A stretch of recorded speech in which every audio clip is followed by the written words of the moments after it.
Hello everyone. Today we're going to do the PicoCTF Input Introduction 2 challenge.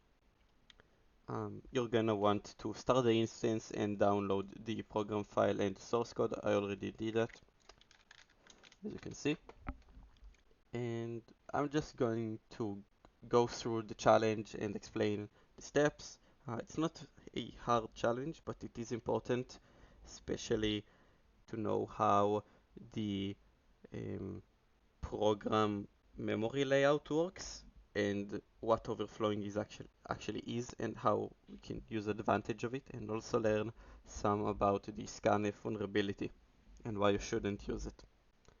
Okay, so first of all, let's just see what vuln does. It gives us the address of the username and the shell and enter username. I'm just going to use user and tell hello user, your shell is /bin/pwd, and it seems to execute the /bin/pwd function. So let's look at the source code.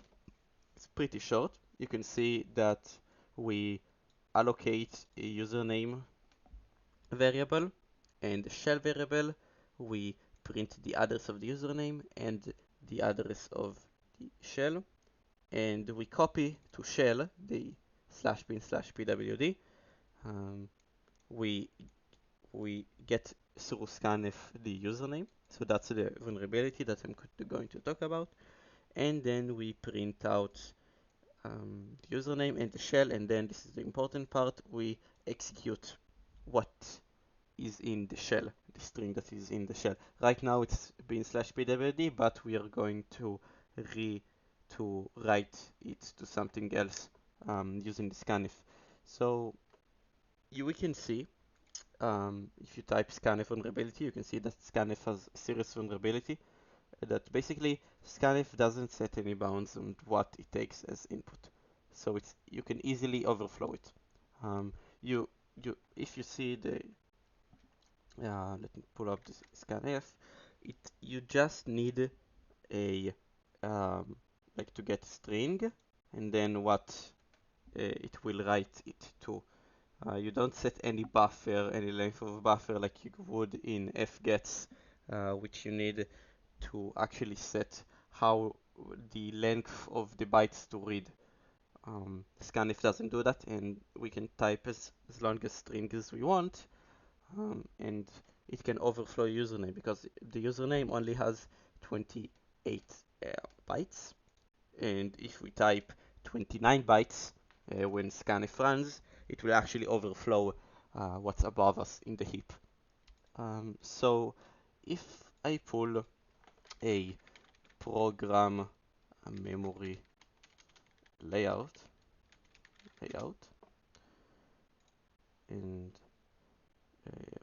yes, this one, we can actually see how the memory layout works.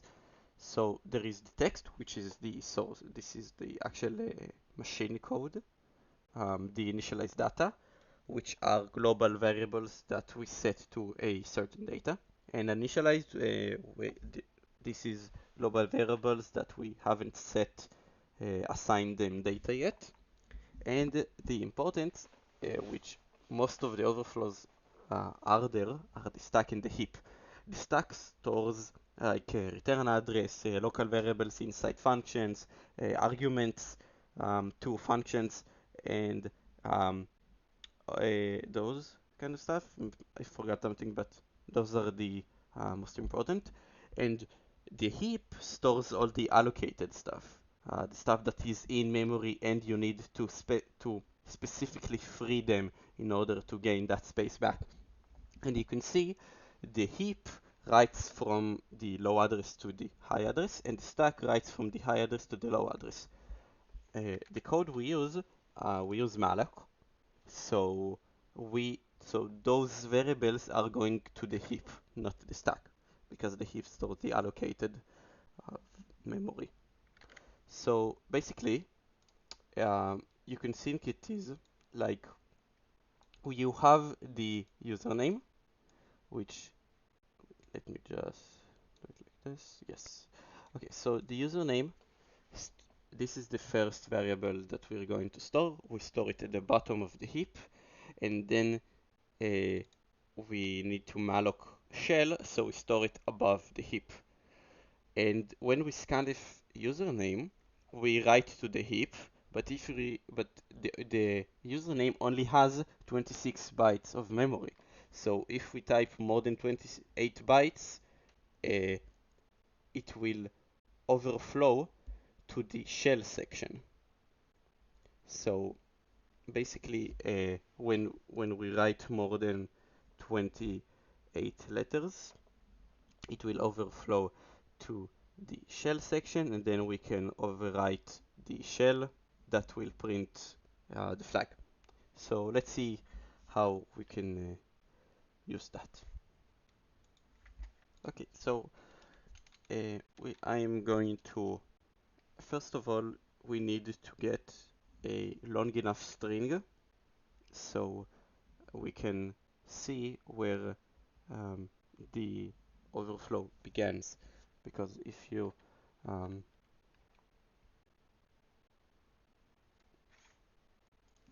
notice here, we can see what is inside the shell. So we can use that to know what is the required overflow needed.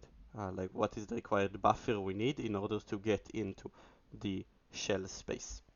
So let's just create a 50 long string. We're going to copy that and run vuln and enter it, pardon, enter as the username, and we can see that our shell is now ma, and it's trying to execute ma, but it's not function. What we can do is use that to maybe type execute ls, or we can use that to execute cat flag.txt, which is what we are going to do.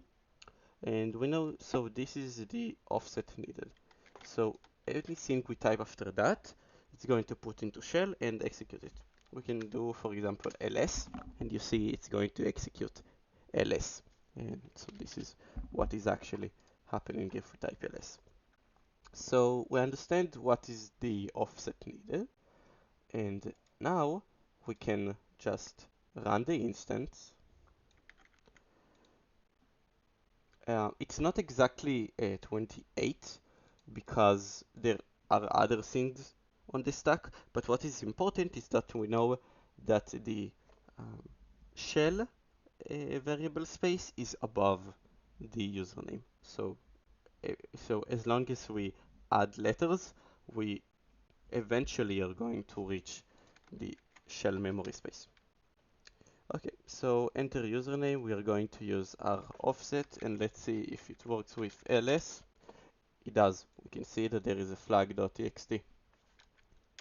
So let's connect to it again, and now we are going to cut the flag.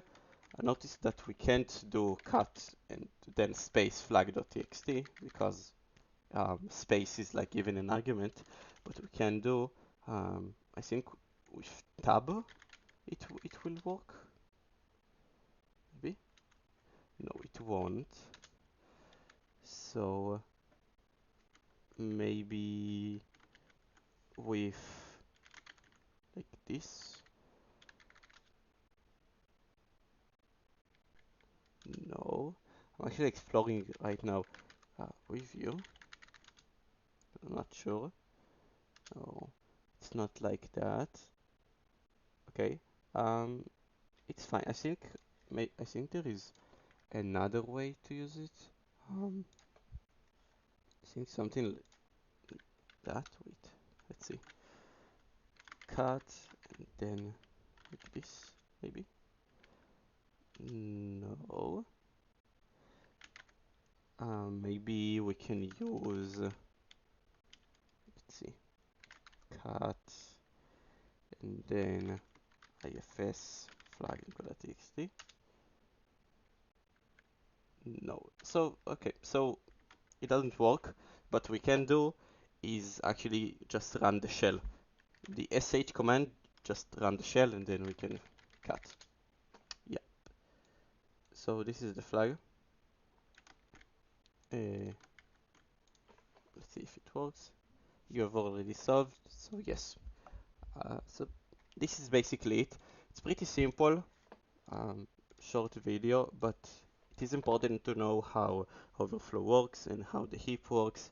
And let me just go to the stack. If the let me pull the source code. If instead of allocating using malloc, we will use just char, like with square braces, brackets, like just a char array, it would be stored on the stack because we're not allocating anything. But because we do, so it's in the malloc, it's in the heap. If we were to use the square brackets, so it would go in the stack, we won't be able to actually change the shell because the username will go on top and then below it it will be the shell, and we can't write backwards. We can only the information is only stored from our point up. It won't go down, so that won't work. But because it's allocating and we store it on the heap, we could do that because the shell is above the username. Yep, that's basically it.